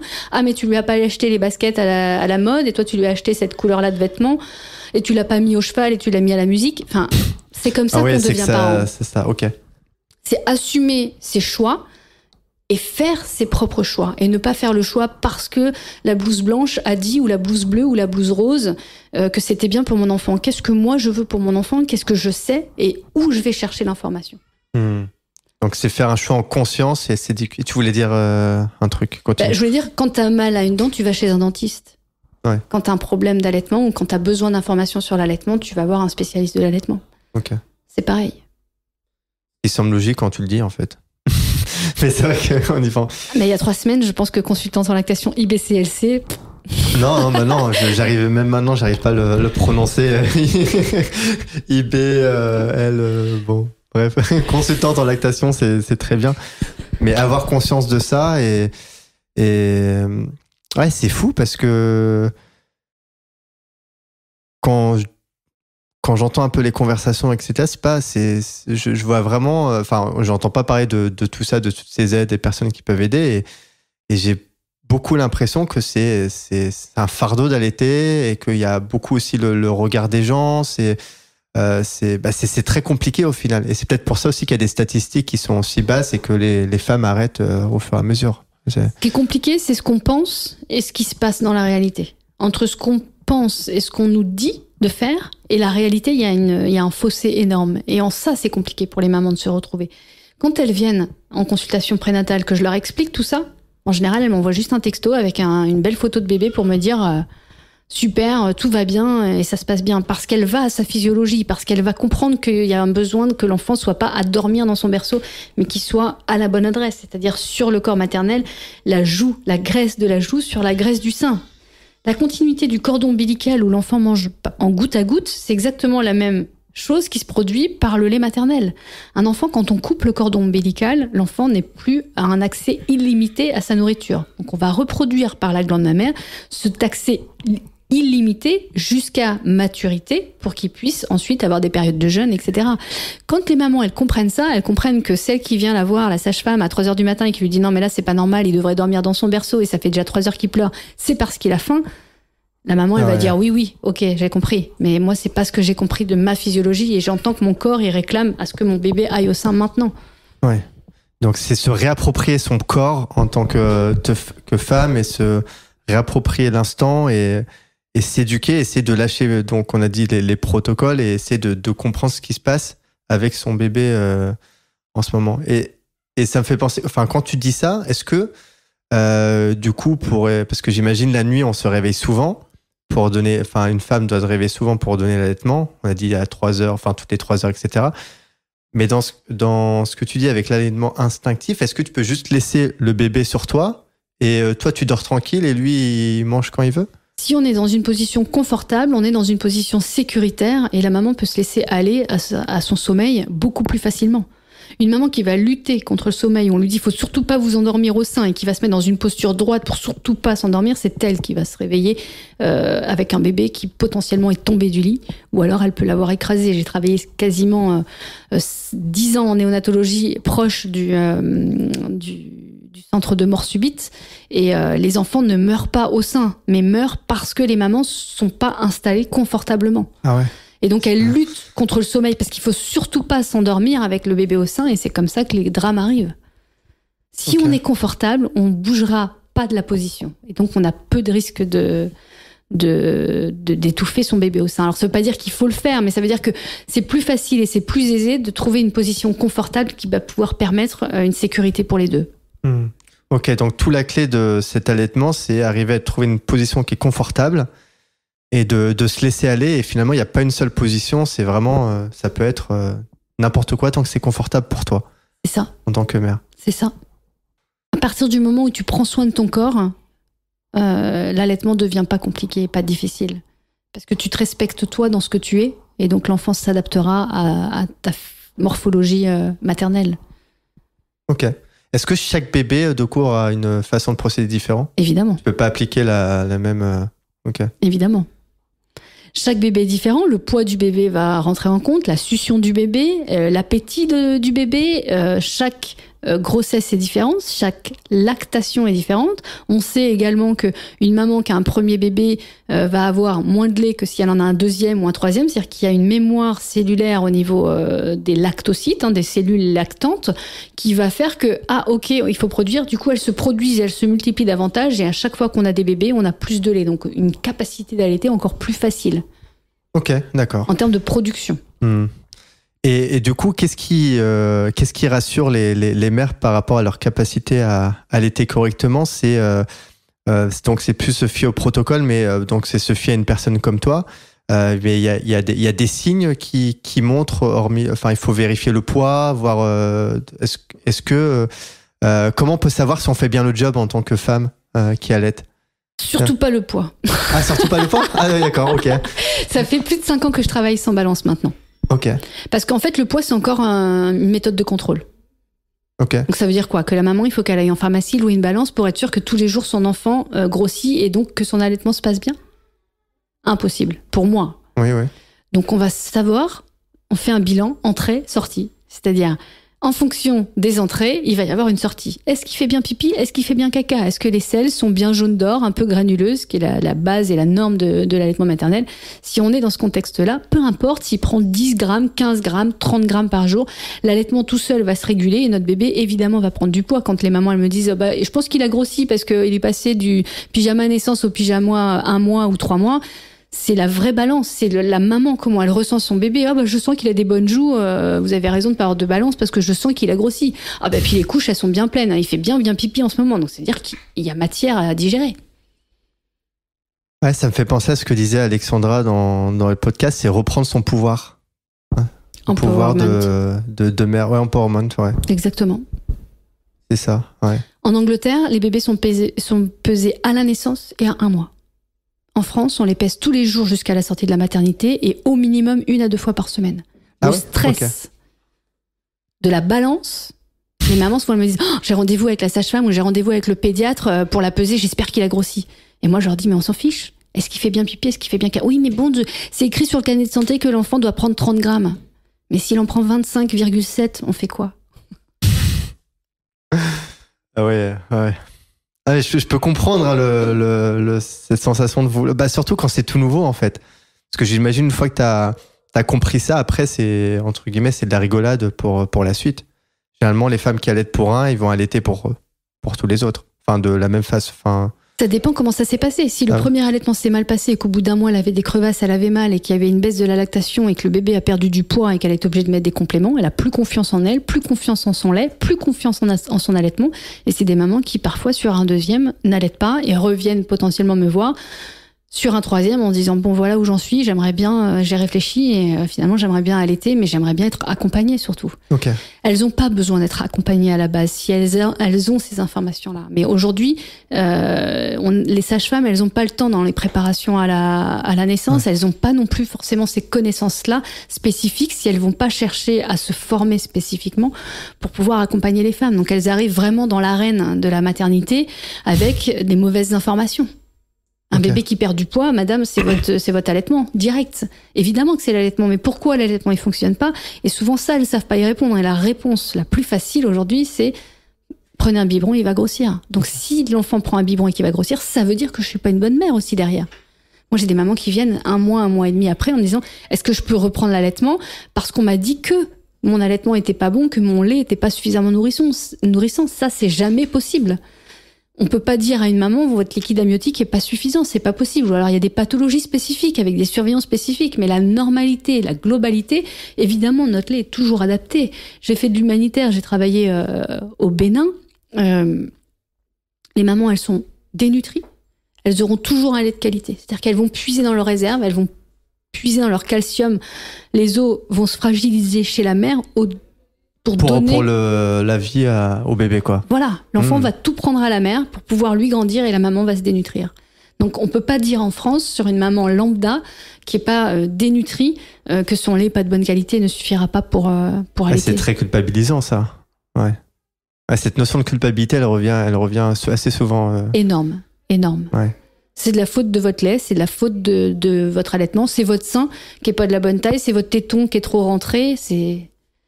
En fait, peu importe la morphologie, peu importe la femme, elle est capable d'allaiter, quoi. Bien sûr, à partir du moment où elle est confortable, elle va trouver la position qui va faire qu'avec un petit sein ou avec un gros sein, on va arriver à allaiter. C'est pas le problème. Et c'est pas parce qu'on a un gros sein qu'on a une glande mammaire qui est grosse. On peut avoir un gros sein avec beaucoup de cellules adipeuses, donc avec beaucoup de gras et une glande mammaire qui s'est peu développée à l'intérieur. Et on peut avoir des tout petits seins et avoir une glande mammaire extraordinaire pour allaiter tous les bébés de la maternité. C'est possible aussi. Ouais. Donc il y a pas de limite et de croyance vis-à-vis de ça. Ok. Que des mythes. Ça remet les pendules à l'heure. Ok. On entend les enfants à côté. On est dedans. On est dans le cœur du sujet. On est dedans. Je voulais te poser une question par rapport à ce que tu me dis, mais du coup ça m'a perturbé, mais c'est pas grave. Tu as parlé à un moment de quand on a des problèmes de style crevasse. Est-ce que on peut, il y a des moyens de gérer ça et de pouvoir ensuite revenir à un allaitement? Est-ce que c'est définitif? Est-ce qu'on peut plus C'est jamais irréversible. Il y a deux possibilités. Soit c'est un problème chez l'enfant, donc un problème de positionnement de la bouche du bébé, un problème de succion, comme on expliquait tout à l'heure, une naissance violente avec un instrument, ventouse ou forceps, un bébé qui a été étiré, donc il peut avoir des problèmes musculaires ou avoir des tensions cervicales, par exemple, avec un bébé qui pince énormément, donc qui va créer la crevasse. Donc c'est pas l'allaitement le problème, d'accord? On va soigner, on va emmener le bébé avec un ostéopathe ou un chiropracteur pour essayer de limiter et d'enlever ces fameuses tensions-là. Ou alors, ça peut être le positionnement de la maman. Une maman qui est un petit peu trop droite, par exemple, ou un bébé qui est mal positionné sur le corps de la mère, qui fait que l'enfant est pas stable, avec des appuis pieds et mains, et un enfant qui va s'accrocher au sein comme il s'accrocherait à une branche pour pas tomber, et il va pincer fort, et la crevasse vient s'installer. Donc, voir comment la maman est installée, voir comment le bébé y tète, observer une succion. Et une fois que la crevasse, malheureusement, elle a été mise en place, il y a plein de moyens, justement, déjà de repositionner la maman dans un confort, faire suivre un bébé, éventuellement par un professionnel qualifié pour pouvoir limiter les tensions, et la crevasse va se guérir. Ok. Donc, c'est vraiment faire attention à l'environnement. Je m'excuse, c'est pas remettre tout de suite la faute à l'allaitement. Ok. Donc, regarder son environnement et consulter quelqu'un qui peut nous aider dans cette démarche d'allaitement et de reprendre confiance en soi, etc. J'ai retrouvé ma question, justement, c'était par rapport comment on se positionne du coup avec au niveau de la culpabilité, en tant que femme face à une sage-femme qui va nous donner conseil ou à qui on va devoir rendre des comptes. Est-ce qu'il faut l'envoyer bouler? Est-ce qu'il faut lui expliquer notre démarche, qu'on veut plus être dans ce cadre-là? Il n'y a pas de... C'est une bonne question parce que c'est personnel dépendant et c'est maman dépendante. J'ai envie de dire, ça dépend aussi de l'état émotionnel dans lequel est la maman. Ça dépend de l'état émotionnel dans lequel est le professionnel de santé. Parfois, il y a certaines professionnelles qui sont ouvertes à l'information et à la nouvelle connaissance. Et il y en a d'autres pour lesquelles c'est pas le cas. Donc ça sert à rien. Et souvent, je dis aux mamans, ça sert à rien de s'égosiller et à chercher à vouloir absolument leur donner raison parce qu'elles restent des professionnels diplômés. Et pour certaines, c'est compliqué de recevoir des connaissances par une personne qui n'est pas qualifiée et spécialisée. L'objectif, c'est qu'elles gardent leur objectif en tête. Pour moi, c'est ça. Qu'elles ne soient pas obligées de se sentir à vouloir faire comprendre aux professionnels qu'elles ont raison. C'est juste de faire passer leurs paroles et leurs besoins. Okay. Et souvent, je dis aux mamans, elle me dit, oui, mais si elle veut absolument, vous dites oui. Oui, ok. Je vais le faire. Et puis, vous faites réellement que ce que vous voulez. Vous n'êtes pas obligé d'être dans une persuasion. Okay. Dire oui, comme tu fais là. Oui. Non, okay. Ouais. Et dans ta tête, tu es en train de programmer autre chose. Ok. Ouais. Ça sert à rien de rentrer dans la confrontation. Absolument pas. Si ce n'est perdre encore plus de l'ocytocine et donc perdre des capacités de pouvoir poursuivre l'allaitement. Ok. Bah écoute, très clair tout ça. Je pensais avoir une vision globale de. Ouais, je t'ai posé un peu pas mal de questions, mais parce que c'est vrai que dans ma tête ça fuse, et après ça fait des connexions, et comme c'est un truc que je découvre, te dis. Et du coup, la place de l'homme par rapport à l'allaitement, donc j'ai bien compris qu'il est là pour favoriser le contexte bienveillant et pour avoir beaucoup plus de provoquer le confort, aider dans le confort de la femme. Et par contre, dans la prise de décision de l'allaitement, pour moi, c'est à la femme de décider si oui ou non elle veut allaiter, mais tu m'as dit que c'est aussi c'est une décision à deux. En quoi l'homme a son rôle à jouer, vu que c'est pas lui qui fait le job, à sa légitimité de dire oui ou non. C'est lui qui va faire le job à moitié. C'est-à-dire que la maman, elle va faire la pratique et lui, il va faire toute la théorie. Quand je dis la théorie, c'est-à-dire qu'il va l'accompagner quand elle a mal, quand elle n'est pas confortable, quand elle n'a pas pris le temps de s'installer confortablement, quand elle a des douleurs, quand elle pleure. Si on a un papa bienveillant qui est prêt à l'accompagner, qui a compris les enjeux de l'allaitement maternel à la fois pour son enfant et à la fois pour la mère, il va l'accompagner dans toutes ses prises de décision. Un papa qui est pas pour l'allaitement maternel ou qui n'a pas ces informations-là et qui va préférer lui donner un biberon de lait artificiel, à la moindre difficulté, la maman va arrêter. Parce qu'elle veut pas le conflit, parce que le papa peut pas comprendre et que donc du coup elle se retrouve seule dans ses choix et dans ses décisions. Un papa comme toi, futur papa, qui a compris les enjeux de l'allaitement, tu vas pas accompagner ta femme de la même manière, ou le jour où il y a une sage-femme qui potentiellement un jour lui dira faut arrêter l'allaitement parce que votre enfant perd du poids à cause de votre allaitement. Vous allez dire attendez, c'est pas ce que Céline m'a dit. Du coup tu vas te positionner et tu vas venir protéger ton bébé et protéger ta femme sur tout justement cet environnement-là qui peut être polluant. Ok, ouais. Et puis tu vas pouvoir aussi t'entourer des bonnes personnes qui vont te conseiller. C'est vous qui allez courir à la pharmacie, chercher le bout de sein transitairement en silicone s'il y a besoin. C'est vous qui allez consulter. De plus en plus, c'est les papas qui m'appellent maintenant en disant ma femme, elle va pas bien et je veux qu'elle prenne rendez-vous avec vous. Parce que le père, il a compris l'enjeu et il cherche à la place de la maman qui est perdue dans ses émotions et dans sa fatigue, qui va pas avoir le temps d'aller chercher sur la liste une consultante en lactation dans la région, par exemple. Et moi, quand les papas m'appellent, j'adore. Et quand ils me disent est-ce qu'on peut venir à la consultation, mais c'est encore mieux parce que deux paires d'oreilles et d'yeux qui viennent observer comment bien se positionner, comment sa femme est confortable. Souvent les papas me disent mais je l'ai jamais vu comme ça. Et la mère elle a le smile, elle sourit. Moi je sens l'ocytocine qui monte, le papa qui est super content. Ah je peux prendre des photos. Et pour moi c'est gagné. J'ai quasiment rien fait, mais je les ai simplement remis au centre des émotions et de leur recréer leur bulle de confort. Ouais. Ok. Si j'ai pas le papa, c'est plus compliqué. Ouais. Et si le papa il travaille et qu'il est à l'étranger, etc., c'est des allaitements qui sont beaucoup plus compliqués. Ouais, parce que la femme ne peut pas porter tout complètement, quoi, émotionnellement, physiquement. Émotionnellement, physiquement, sociétalement, éducationnellement, c'est très lourd. C'est très intéressant. Je pense qu'on a fait un bon petit tour. Je fais un peu dans tous les sens. Est-ce qu'il y a des choses dont j'ai oublié de parler ou que c'est super important ou des choses qui te viennent en tête par rapport à l'allaitement? Je pense qu'on a vraiment, pour moi, exprimé, en tout cas j'ai pu exprimer, je te remercie, vraiment ce qui est le cœur de mon travail et de mon accompagnement.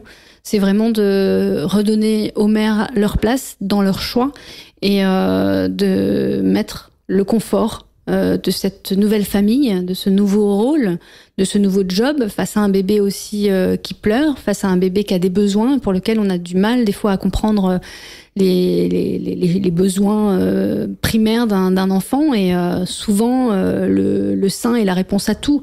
La chose que je pourrais te dire pour finaliser, c'est qu'un bébé qui est au sein, c'est 80% du temps affectif et que 20% nutritif. Ok. Donc ça veut dire que 80% du temps où l'enfant est au sein, c'est pour calmer des douleurs, c'est pour avoir du réconfort, de la sécurité, la chaleur, réentendre le bruit du battement du cœur de sa maman, entendre la voix de sa maman. Et c'est pas que pour se nourrir. Ok. Ouais, c'est très intéressant ce que tu dis et je pense que c'est bien de le préciser, de le préciser et aussi ça va permettre de mettre les choses en perspective aussi, de mettre du sens aussi dans ce que l'on fait. Du coup, pour récapituler le biological nurturing, c'est l'allaitement instinctif, c'est trouver la position confort pour la femme. En tout cas, déjà de manière générale, c'est se réapproprier son corps et se réapproprier la relation qu'elle a avec son enfant, espèce d'être dans une petite bulle où elle va pouvoir le comprendre, et elle va pouvoir créer un lien qui est fort avec ce bébé, et puis ensuite de trouver la position qui lui est confortable, peu importe si elle veut être le rugby, si elle veut être peut-être Non, pas la tête en bas, j'allais dire la tête en bas. Mais ça peut arriver que des fois, on dit 360 autour du sein, donc il peut très bien le bambin, bien sûr, les plus grands, il y a pas de. Mais la tête, elle va vers le bas, non? C'est pas dangereux avec le. Non? La maman elle va être assise un peu inclinée, elle va jamais être droite. Donc, oui. Mais tout est possible à partir du moment où c'est confortable pour les deux. Ok. Et ça, on voit que c'est confortable pour l'enfant parce qu'il bronche pas, il bouge. Enfin, okay. Exactement. Et la mère, elle sourit. Ok. Ou en tout cas, elle est bien. Et c'est pas vraiment qu'une histoire de position, c'est vraiment rendre actrice la maman de son alimentation pour son bébé et la rendre actrice de son allaitement. Moi, c'est vraiment redonner le pouvoir à la mère de pouvoir savoir elle-même si son enfant est bien confortable, si elle est bien, et si pour elle entend bien son enfant déglutir et si le transfert de lait se fait correctement. Il n'y a que elle qui va pouvoir le savoir. Et moi, ce que je veux à la fin de mes consultations, c'est que la mère soit en capacité de pouvoir retrouver son pouvoir. Ouais, c'est ça, de pas laisser le monde extérieur, en tout cas, laisser son pouvoir à l'extérieur de décider ce qui doit être fait avec le bébé, parce que finalement, il n'y a pas de recette unique. Chaque bébé est différent, chaque mère va être différente, et donc c'est aberrant de ce que je retiens de la conversation d'appliquer un protocole le même pour tout le monde, quoi. C'est comme si on habillait tout le monde en XL ou en XS. Impossible. Ok. Très clair. J'ai bien résumé, c'est ça le... Parfaitement. Ok. Comment une femme, si elle veut, elle a écouté ça, elle veut se mettre dedans, j'ai décidé de reprendre mon pouvoir en main, serait quoi ou en tout cas le père, ou peu importe la personne qui va écouter ça, ils veulent reprendre ce pouvoir en main, c'est quoi la première étape? C'est aller voir quelqu'un, s'éduquer sur le sujet, comment tu vois c'est quoi la première chose que tu dirais justement à une femme qui veut... Moi, je dirais, c'est de retracer déjà eux-mêmes leur propre histoire. Où sont les problématiques et quelles sont les problématiques avant de vouloir essayer de trouver des solutions. Essayer de voir qu'est-ce qui fonctionne réellement pas aujourd'hui dans l'allaitement maternel. Est-ce que c'est la douleur? Est-ce que c'est le bébé qui pleure trop, etc., etc. Et d'essayer de trouver par eux-mêmes déjà les informations.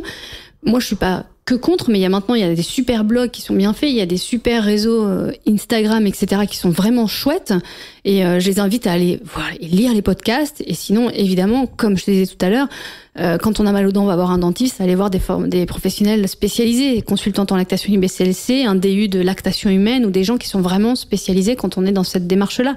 Et avant tout, trouver des professionnels, et souvent, c'est ça aussi, les mamans, elles disent, en fait, elles viennent chercher aussi une personne, elles viennent chercher quelqu'un qui va les comprendre dans leur démarche, et qui va pas leur copier-coller un protocole de nouveau. Ouais, c'est un ressenti. Est-ce que la femme, en tout cas la personne, doit être aussi certifiée biological nurturing, ce que toi tu es, ou c'est vraiment le plus important, c'est consultante en lactation, et elle a les compétences d'appliquer tout ce que tu viens de raconter? Pour moi, biological nurturing, c'est vraiment la cerise sur le gâteau. Okay. Mais si elle est déjà consultante en lactation, normalement, elle a déjà toutes ces bases-là. Déjà, on a déjà toutes ces bases-là. Ok, c'est bon à savoir. Ok, cool. Là, on a fait vraiment faire un bon petit tour. Je pense que là, je vais pas dire que je suis un expert sur le sujet, mais je vois déjà les choses beaucoup plus clairement. Donc, merci beaucoup pour toutes ces informations-là. J'espère que ça va aussi donner des tips, des pistes aux personnes qui nous écoutent, en tout cas de susciter la curiosité pour aller creuser davantage le sujet, de se renseigner dessus. Avant de passer aux questions annexes, je sais que tu redoutes ça. T'inquiète pas. Non, vraiment, te prends pas la tête. Est-ce que tu as des ressources à conseiller? Alors, il y a le site des consultantes en lactation qui est répertorié. Okay. Vous tapez IBCLC région et vous allez tomber dessus.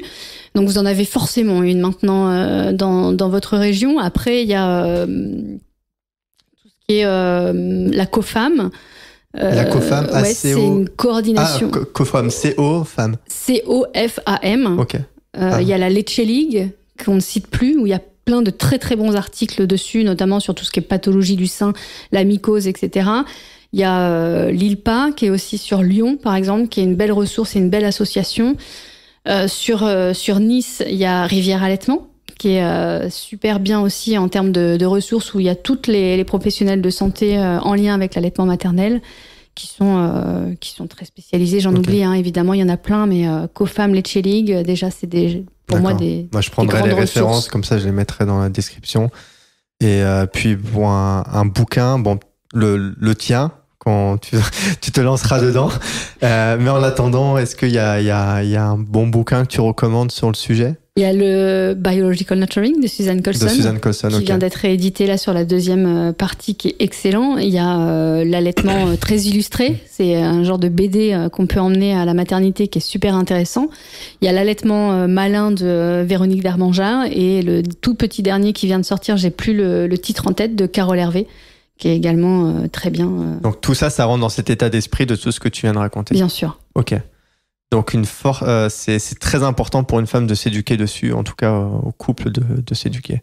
Okay. Et puis honnêtement, aujourd'hui, ce qui fonctionne super bien, c'est les podcasts. Et là, j'ai vraiment envie de citer Milk Shaker, Charlotte, qui est ostéopathe. Milk Shaker. Ah, Milk genre shaker de lait, quoi. Ouais, okay. Shaker de lait. Okay. Et elle a plein de podcasts, ce n'est que sur l'allaitement maternel. Moi, j'ai fait 3 podcasts, un sur le prématuré, un sur le sevrage et un sur l'engorgement. Okay. Franchement, c'est une mine d'or. Ok, d'accord. Bon, on va mettre ça aussi. Milk Shaker, pas mal, j'aime bien. Il y a la matrescence aussi, avec Clémence. Redis ça La matrescence. Ah, la matrescence, ok, d'accord. Il est très très connu aussi. Mais là, ça parle beaucoup plus maternité générale. Il n'y a pas que du sujet d'allaitement, il y en a un petit peu. Mais c'est un petit peu dans toute cette parentalité bienveillante, etc. École Montessori, on a plein de choses autour de la maternité et de devenir parent. Il y a du taf. Il y a du taf. Il y a du taf. Bon, heureusement, il y a des personnes comme toi qui peuvent aider à réaliser ce taf et accompagner les femmes. Merci. Est-ce que tu es prête, Céline? Je suis prête. Attention, tu vas voir, ça vole très très haut.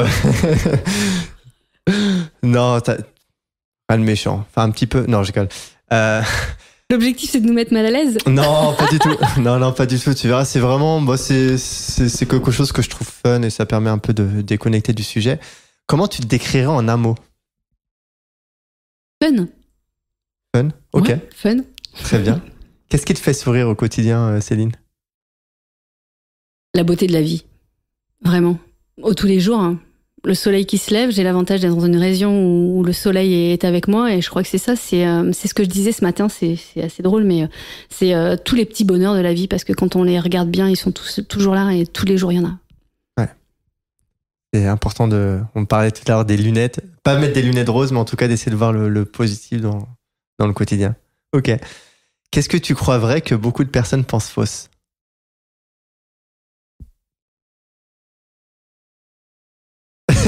Waouh.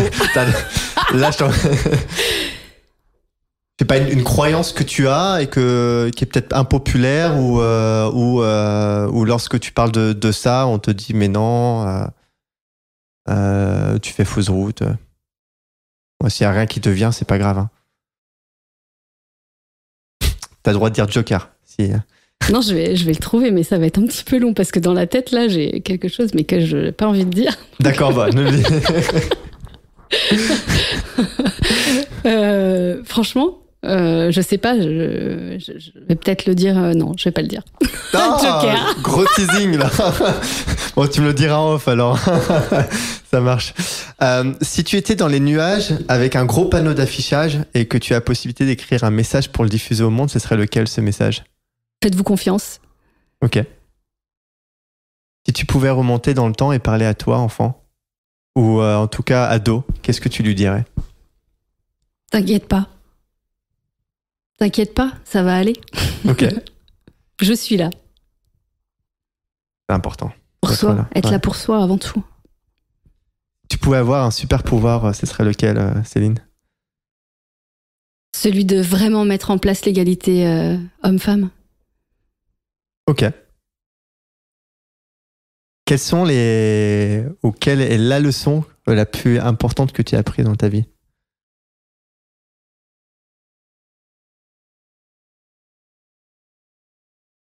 Ou quelque chose que tu te dis souvent? Que rien n'est jamais acquis et que il faut savoir profiter de ce que l'on a.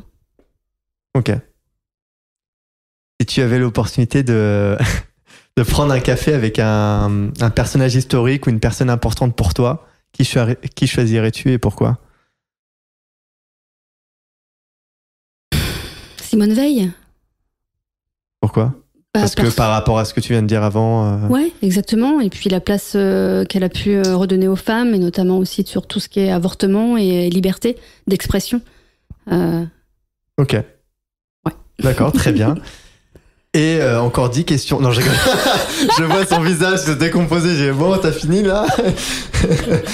Non, dernier conseil, si tu avais un conseil pour rendre le monde meilleur, ce serait lequel? Eh ben, mettez des lunettes roses. Mettez des lunettes roses, voilà. Là, tu ouvres le tiroir avec plein de lunettes roses. Ok, super. Écoute, merci Céline. Donc Céline Bourganeuf, je prononce bien. Céline Bourganeuf. Merci beaucoup pour cette conversation, pour cet échange. Merci à toi. Trouvé très intéressant.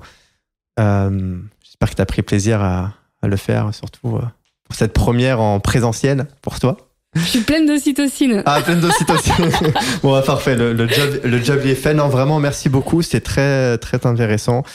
Comme je l'ai dit juste avant, j'espère que ça va pouvoir donner des tips, des pistes et que ça va pouvoir permettre aux femmes de reprendre ce pouvoir-là. Moi, je me dormirai moins bête ce soir. Et puis, ça permet aussi d'ouvrir l'esprit sur autre chose. Pour toutes les personnes qui ont écouté jusqu'ici, n'hésitez pas à aller voir les travaux de Céline. D'ailleurs, où est-ce qu'on peut te suivre? On peut te suivre quelque part? CélineBourganeuf.com, okay. Sur Facebook et sur Instagram, Céline IBCLC. Ok, je mettrai tout ça dans la description. N'hésitez pas à aller voir. J'ai trouvé ton site très beau d'ailleurs. Merci. Voilà. Tu fais des très belles photos aussi parce que tu es passionnée de photos. Je suis passionnée de photos d'allaitement, et je travaille aussi en lien avec Bertie Pix, qui est une super photographe sur Nice et qui a participé activement à mon site internet que tu as aimé. Ouais, non, il est vraiment classe. Et puis, écoutez, si vous avez apprécié l'épisode, partagez-le autour de vous, mettez une note positive, 5 étoiles, parce que ça aide beaucoup. Ça aide aussi à faire découvrir le contenu à d'autres personnes, des personnes qui n'auraient pas a priori conscience de ces styles de sujets. Et puis voilà, je vous dis au prochain épisode. Et puis écoute, merci Céline, et au plaisir d'échanger avec toi. Au plaisir d'échanger également avec toi. Et merci d'avoir fait le déplacement. Avec joie. C'était un plaisir pour moi. Merci. À bientôt. À bientôt. Super, merci beaucoup d'avoir écouté cet épisode de Génération 120 ans jusqu'au bout. J'espère que cet épisode vous a plu. Si c'est le cas, comme c'est un tout nouveau podcast, j'ai 2 choses à vous demander. La première, c'est de me laisser une note 5 étoiles avec un commentaire positif sur Apple Podcast ou d'autres plateformes, car ça m'aide beaucoup et surtout ça permettra à d'autres tout comme vous de profiter de ces discussions enrichissantes. Ensuite, si vous avez des commentaires, des retours à me faire, n'hésitez surtout pas. Ceci me permettra de progresser et vous proposer quelque chose de toujours plus qualitatif. Merci encore pour votre attention précieuse et je vous dis à très vite pour un épisode de Génération 120 ans.